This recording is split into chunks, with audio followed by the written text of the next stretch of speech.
कल के क्लास में हम लोग ये देखे थे कि किस प्रकार अंग्रेजों ने भारत में अपने व्यापार की शुरुआत की। आज की क्लास में हम लोगों को ये देखना है कि किस प्रकार बंगाल में ईस्ट इंडिया कंपनी ने अपना सर्वोच्चता व्याप्त किया या अपने आप को वहाँ का एक नवाब घोषित किया।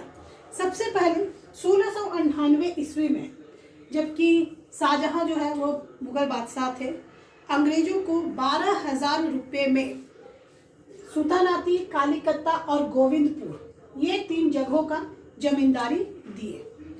इन्हीं को बाद में अंग्रेजों ने डेवलप करके फोर्ट विलियम नाम का एक किला बनाया जो आज कलकत्ता के नाम से जाना जाता है। औरंगजेब ने अंग्रेजों को बंगाल में निःशुल्क व्यापार की अनुमति दी, लेकिन यह व्यापार सिर्फ कंपनी के द्वारा किया जाने वाला व्यापार होना चाहिए था। लेकिन अंग्रेजों ने इसका फायदा उठाया और अपने निजी व्यापारों को भी वे निःशुल्क करने लगे। इससे बंगाल के जो व्यापारी थे उनको बहुत नुकसान हो रहा था और इसी से जो है वे लोग अपने नवाब के पास इस बात की पेशकश किए कि अंग्रेज जो है वो सिर्फ कंपनी का ही नहीं बल्कि अपना निजी व्यापार भी निःशुल्क कर रहे हैं, जिससे हमें बहुत नुकसान हो रहा है। और इस नुकसान को देखते हुए ही अंग्रेजों पर जो बंगाल के नवाब थे, सबसे पहले मुर्शिद कुली खां, बाद में अलीवर्दी खां और उसके बाद सिराजुद्दौला, इन तीनों का कंपनी के साथ जो है तकरार हुआ, यानी कि इन लोगों का मनमुटाव शुरू हुआ। क्योंकि कंपनी का ये कहना था कि हमें औरंगजेब के द्वारा ये परमिशन मिला है तो हम जो है निःशुल्क व्यापार करेंगे। और सिर्फ वो निःशुल्क व्यापार ही नहीं कर रहे थे बल्कि फोर्ट विलियम में उन्होंने अपनी सुरक्षा के लिए काफ़ी कुछ शस्त्र अस्त्र भी रख लिए थे। जब सिराजुद्दौला को इन बातों की जानकारी हुई तो सिराजुद्दौला ने कहा कि आप हमारे यहाँ व्यापार कर रहे हैं, इसलिए आपकी सुरक्षा की जिम्मेदारी हमारी है। आप फोर्ट विलियम में कोई भी किलेबंदी नहीं करेंगे। लेकिन अंग्रेज इस बात के लिए राजी नहीं हुए और फोर्ट विलियम की किलेबंदी कर दी।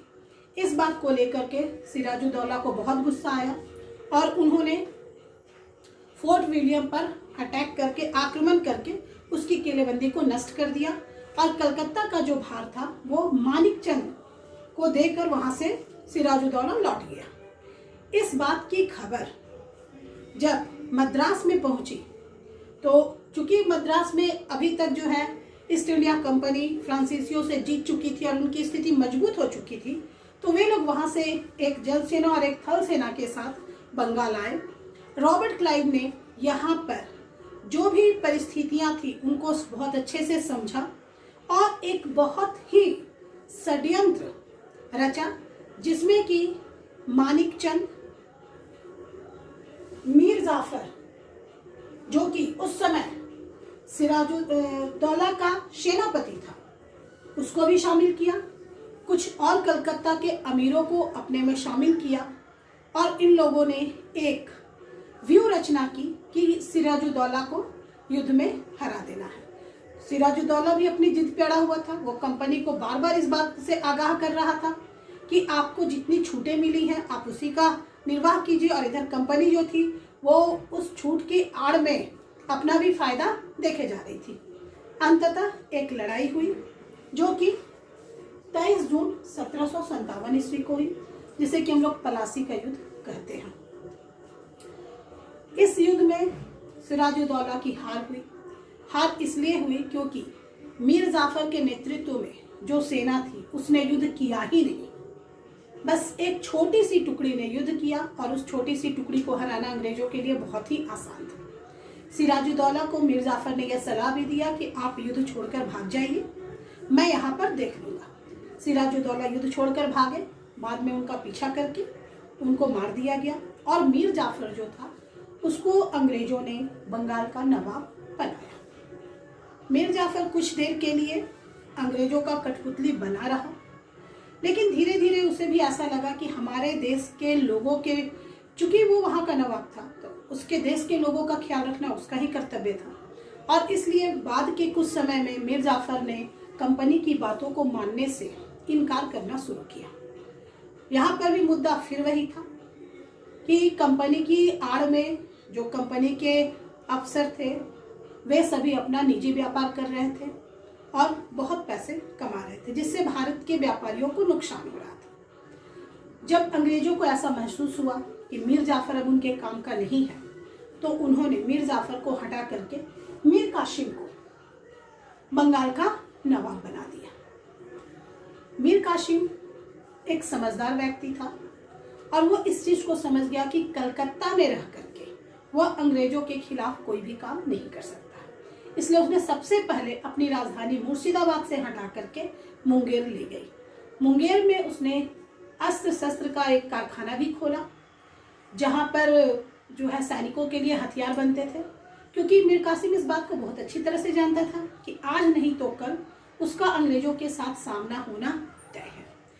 इसीलिए न सिर्फ उसने अस्त्र शस्त्र की बात की, बल्कि वो शाह आलम द्वितीय जो उस समय मुगल राजकुमार थे उनसे भी मिला और सिजाउद्दौला जो अवध का नवाब था उससे भी मिला, और इन तीनों ने मिल करके एक व्यू रचना की कि यदि अंग्रेज जो है इनकी बातों को नहीं मानते हैं तो अंग्रेजों को युद्ध करके हरा दिया जाएगा।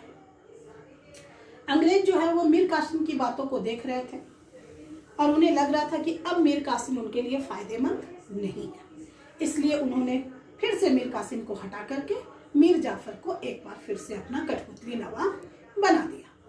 मीर जाफर जो है वो फिर से कठपुतली नवाब की तरह काम करने लगा।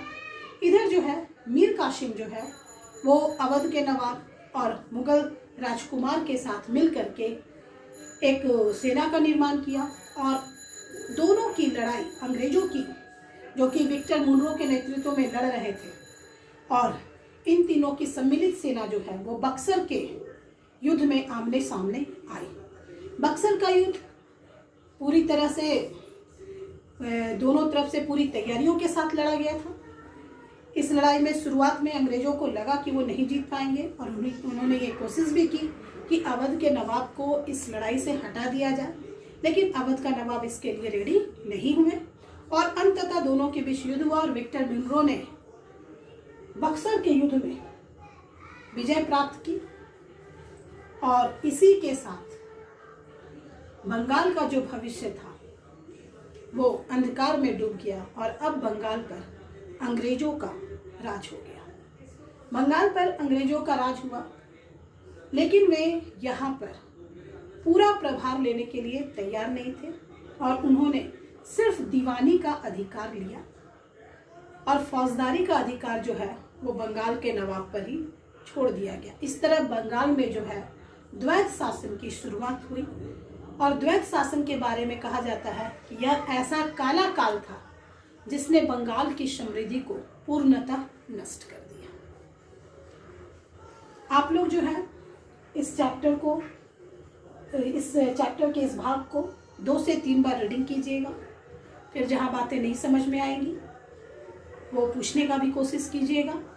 इस वीडियो को 2 से 3 बार अच्छे से देखिएगा ताकि सारी चीज़ें आपको क्लियर हो सके, क्योंकि इसके बाद जो है हम लोग अब कल के क्लास में ये देखेंगे कि बंगाल के बाद अंग्रेजों ने बाकी भारत के क्षेत्रों में किस प्रकार अपना साम्राज्य विस्तार किया। आज के लिए इतना ही।